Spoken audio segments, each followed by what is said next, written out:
kwishyura mituweli mu Rwanda byabaye ibindi bindi ngo yageze ku bihumbi 20. Menya ukuri. Muri ino video turaza kumva ijambo rya Mutesi Scovia icyo abivugaho. Ariko niba ari irya mbere ugeze kuri icano, kanda subscribe, ufungure inzogera, kanda like kuri ino video, kanda share ino video, uyisangize n'abandi. Tukiraho rero, reka mbamenyeshe amakuru meza. Nje kukubwira ukuntu noroye ingurube 5 zikama miliyoni 5 mu gihe kitarenze umwaka umwe. Uyu muvandimwe kuri YouTube yitwa Ibitekerezo TV, munyarukireho abigishe ukuntu mwakiteza imbere binyuze mu bworozi bw'ingurube. Mwibuka kumukandira subscribe nawe. Mukeneye na nimero ze mwamuvugisha kuri izo nimero ziri kuri screen. Naho twebwe reka twikomereze amakuru yacu. Nk'ubusanzwe mu Rwanda kwishyura mituweli yari amafaranga ibihumbi 3 ku muntu umwe. Kandi nayo twibuke neza kuyabona byari bigoye cyane.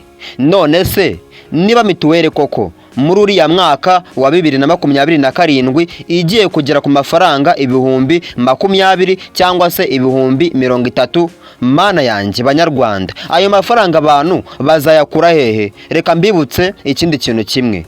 Aka kanya hari abantu batajya bivuza kubera ko bananiwe gutanga ubwisungane mu kwivuza mituweli, kubera ko babuze ayo mafaranga ibihumbi 3. Ufite kwibwira ngo ni make. Tekereza, umuntu afite umuryango w'abantu 6 nawe ndetse n'umugabo we, cyangwa se ari umugabo n'umugore we. Ayo mafaranga urahita ufata abantu 8 ukube 3.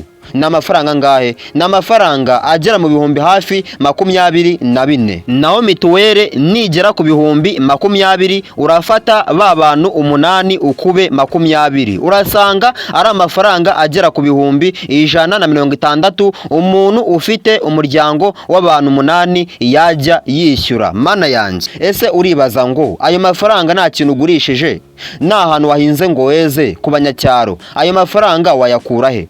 Ese uri mu mujyi ho uri bwishyura inzu, uri bukenere kurya, ayo mafaranga si ari menshi? Reka twumve ijambo umunyamakuru Mutesi Scovia yabivuzeho. Twebwe turagaruka mu kanya. Kuvuga ngo umuntu ibihumbi 20 30 turongera avuye noneho ku bihumbi 3 nabyo kubibona ari intambara ikomeye.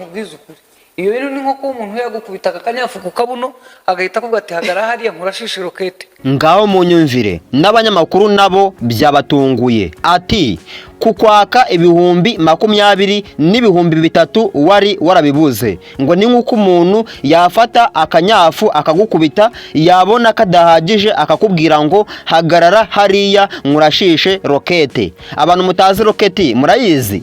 Ni cya gisasu gituritsa pa yewe cyakoza ngo akabi gasekwa nk'akeza. Bino bintu banyarwanda, namwe mutange ibitekerezo byanyu muri komenti. Bino bintu muri kubyumva gute? Mutagira ngahari ni inkuru y'ibihuha, nari maze iminsi nyibona, nari maze iminsi nyumva, ariko ntago rwose nanjye ubwanjye nabyumvaga muri mind zanjye. Ariko Mutesi Scovia ni umunyamakuru twese dukunda, mama urwa Gasabo, avuga amakuru y'ukuri, ntago ajya atubeshya. Bino bintu wowe urabyakiriye ute?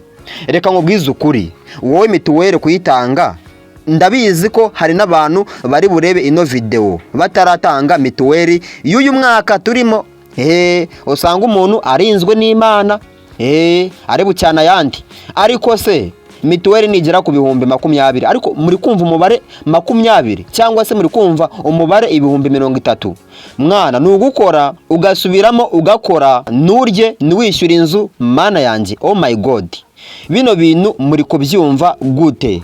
Banyarwanda, banyarwandakazi, mwandike mu makomenti bino bintu mutumenyeshe. Gusa ikintu nakongeraho nkababwira muri kano kanya, bino bintu leta nta kintu iri kubitangazaho. Mutagira ngahari ni amakuru yamaze kwemezwa na leta y'u Rwanda. Wapi? Bino bintu ikintu kiriho ngo umuntu ari gukanda akanyenyeri agiye kwishyura mituweli, ari kuverifyinga nyine ngarebe ukuntu bihagaze. Yajyaho yakemezamo umuryango we cyangwa se yashyiramo irangamuntu ye, bagahita bamwereka ngo umuntu umwe agenewe kwishyurirwa amafaranga ibihumbi 20 muri sisitemu. Nawe ukande ndakeka ari akanyenyeri niba ari 909 ntabwo ndi kwibuka neza meruka ari akanyenyeri 909 ubwo nyine ni 90 ukongeraho 9 urwego wemeze nyuma urashyiramo nimero y'umukuru w'umuryango wemeze ujye mu kwishyura mituwere hanyuma nawe wirebere ukuntu bihagaze. Bino bintu biramutse ariko bimeze sha nta kintu mvuze ntago mbizi pe, ariko ni ibintu nyine urukumva biri difficult, ni ibintu bikaze, ni ibintu bigoye, ni ibintu bibogamye ukuntu. Bino bintu wowe uri kubyumva gute? Twese hamwe utitaye nguri kanaka mbabarira duhurire muri komanteri wandike ukuntu uri kubyumva. Ariko reka nkwibutse ikintu kimwe, nawe wifuza kwamamaza ibikorwa byawe, wifuza ko ngufungurira YouTube channel ihemba, duhamagare cyangwa utwandikire kuri WhatsApp kuri 07295080. turagufasha nkuko turi gufasha n'abandi, nta kibazo, nta mutima mubi, nanda y'umujinya kandi ni ku giciro gito. Na ubundi ino video ngiye kuba nyisoreje ahangaha, nawe tubwire niba ino nkuru iteye agahinda cyangwa se mu bushobozi bwawe niba uri kubona nta kibazo. Njyewe reka nange analyze imwe yanjye rukumbi, wenda ayo mafaranga bayashyiraho ariko akaba ari mu byiciro by'abantu. Urugero, niba uri mu cyiciro cya gatatu cyangwa se cya kane ukaba wemerewe kwishyura amafaranga 20,000 utari bunganye n'uri mu cyiciro cya mbere. Urugero, uri mu cyiciro cya mbere cyangwa se icya kabiri akaba yakwishyura amafaranga arasanzwe nk'ibihumbi 3. Wenda uri mu cya gatatu n'icya kane akishyura wenda mu 10 cyangwa se 20 bitewe n'ubushobozi. Niko mbyumva, ariko ntabwo mvuze ngo biba ariko byanzozwa. Reka dutegereze ikintu ubuyobozi bubivugaho, nabyo nitumenya amakuru nabyo tuzabamenyesha. Turabakunda, Imana ikomeze bamugisha, amahoro y'Imana abe muri mwe.